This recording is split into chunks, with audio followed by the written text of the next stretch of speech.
এতিয়া গোৱালপাৰাৰ কথা কলে অকল টপিহে চিন্তাত পৰে, দাড়ি চুক মানে চিন্তাত পৰে।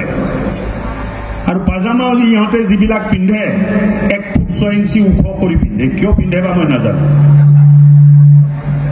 হলেতো গৈছিলে 4টা সিট আছে এছেম্বলিৰ ইয়াত,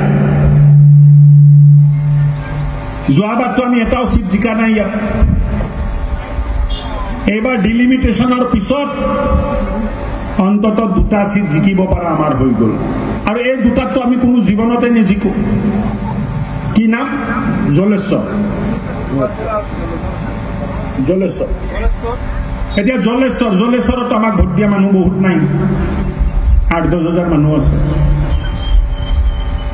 এই কাৰণে নিজৰ ভেটিটো ধৰি ৰাখক, নহলে আহা প্ৰজন্মক উত্তৰ দিব লাগিব যে ভেটি কিয় হেৰাই গল, জাতি কিয় হেৰাই গল, মাটি কিয় হেৰাই গল, এই উত্তৰটো আমি দিব লাগিব। আৰু এই যদি জাতি মাটি ভেটিটো যদি বচাব খোজে একগোট হব লাগিব।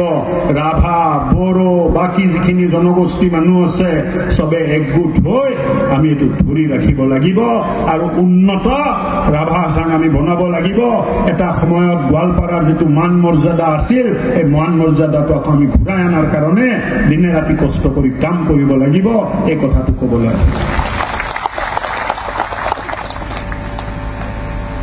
এতিয়া গোৱালপাৰাৰ কথা কলে অকল টপিহে চিন্তাত পৰে, দাড়ি চুক মানে চিন্তাত পৰে।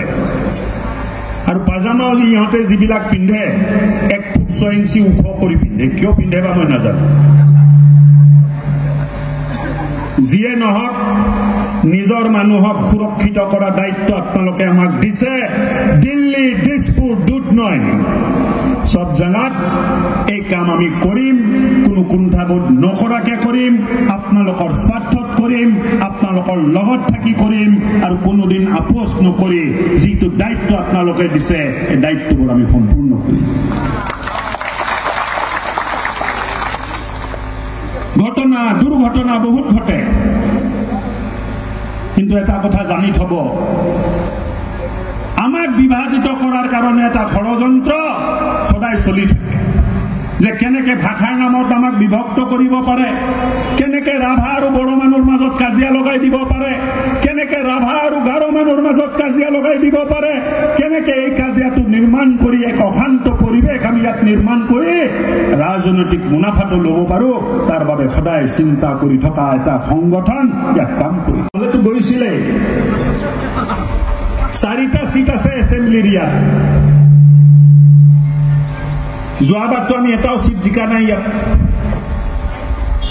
এইবাৰ ডিলিমিটেশ্যনৰ পিছত অন্তত 2টা সিট জিকিব পৰা আমাৰ হৈ গল, আৰু এই 2টাতো আমি কোনো জীৱনতে নিজিকো।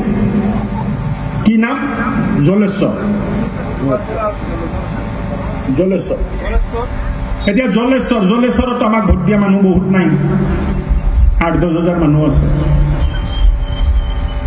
এই কাৰণে নিজৰ ভেটিটো ধৰি ৰাখক, নহলে আহা প্ৰজন্মক উত্তৰ দিব লাগিব যে ভেটি কিয় হেৰাই গল, জাতি কিয় হেৰাই গল, মাটি কিয় হেৰাই গল, এই উত্তৰটো আমি দিব লাগিব। আৰু এই যদি জাতি মাটি ভেটিটো যদি বচাব খোজে একগোট হব লাগিব। ৰাভা, বড়ো, বাকী যিখিনি জনগোষ্ঠী মানুহ আছে সবে একগোট হৈ আমি এইটো ধৰি ৰাখিব লাগিব, আৰু উন্নত ৰাভা চাং আমি বনাব লাগিব। এটা সময়ত গোৱালপাৰাৰ যিটো মান মৰ্যাদা আছিল, এই মান মৰ্যাদাটো আকৌ আমি ঘূৰাই অনাৰ কাৰণে দিনে ৰাতি কষ্ট কৰি কাম কৰিব লাগিব, এই কথাটো কবলৈ।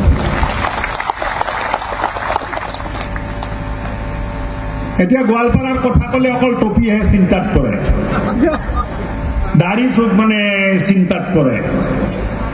আৰু পাজামা ইহঁতে যিবিলাক পিন্ধে 1 ফুট 6 ইঞ্চি ওখ কৰি পিন্ধে, কিয় পিন্ধে বা মই নাজানো। যিয়ে নহওক নিজৰ মানুহক সুৰক্ষিত কৰা দায়িত্ব আপোনালোকে আমাক দিছে। দিল্লী, দিছপুৰ, দুধনৈ সব জাগাত এই কাম আমি কৰিম, কোনো কুণ্ঠাবোধ নকৰাকে কৰিম, আপোনালোকৰ স্বাৰ্থত কৰিম, আপোনালোকৰ লগত থাকি কৰিম, আৰু কোনোদিন আপোচ নকৰি যিটো দায়িত্ব আপোনালোকে দিছে এই দায়িত্ববোৰ আমি সম্পূৰ্ণ কৰিম।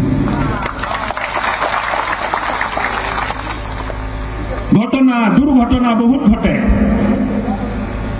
কিন্তু এটা কথা জানি থব, আমাক বিভাজিত করার কারণে এটা ষড়যন্ত্র সদায় চলি থাকে, যে কেনেকে ভাষাৰ নামত আমাক বিভক্ত কৰিব পাৰে, কেনেকে ৰাভা আৰু বড়ো মানুহৰ মাজত কাজিয়া লগাই দিব পাৰে, কেনেকে ৰাভা আৰু গাৰো মানুহৰ মাজত কাজিয়া লগাই দিব পাৰে, কেনেকে এই কাজিয়াটো নিৰ্মাণ কৰি এক অশান্ত পৰিৱেশ আমি ইয়াত নিৰ্মাণ কৰি ৰাজনৈতিক মুনাফাটো ল'ব পাৰো, তাৰ বাবে সদায় চিন্তা কৰি থকা এটা সংগঠন ইয়াত কাম কৰি